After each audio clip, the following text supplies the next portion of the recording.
वेदूचा paper असल्यामुळे वेदू आज शाळेत गेला होता आणि तो गेल्यानंतर मी अंघोळ करून घेतली आणि खूप दिवस झाले योगा केला नव्हता, तर म्हटलं आज योगा करून घेऊ. आणि माझी मानसुद्धा आता खूपच दुखायला लागलेली आहे. तर असा मानेचा हलका फुलका व्यायाम केला, सूर्यनमस्कार केले, मेडिटेशन केलं आणि आज मला ज्वारीचं आणि गव्हाचं दळण घेऊन गिरणीतसुद्धा जायचं होतं.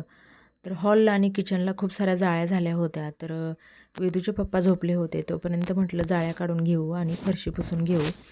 तर वेदूला आज डब्यामध्ये देण्यासाठी इडली केली होती. तर काय माहिती कुठून एवढ्या कचरा आणि जाळ्या तयार होतात घरामध्ये. तर हे स्टँड मी डीमार्टमधून आणलेलं आहे आणि जुनं स्टँड होतं ना, त्याचे व्हील्स खराब झाले. हे स्टँड 1च वर्ष टिकलं, जास्त काही टिकलं नाही. आणि आपण ज्या ठिकाणी सिलेंडर ठेवतो ना, तर तिथल्या जाळ्या आणि कचरा आपण वरच्यावर काढून घेत नाही.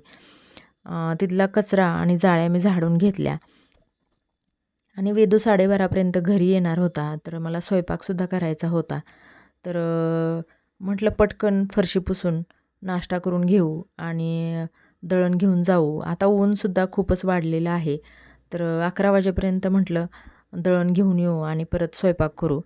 तर छान अशी मी इडली बनवली होती, पाहताय एकदम फ्लफी झाली होती. एकटीनेच नाश्ता केला आणि गिरणीत गेले.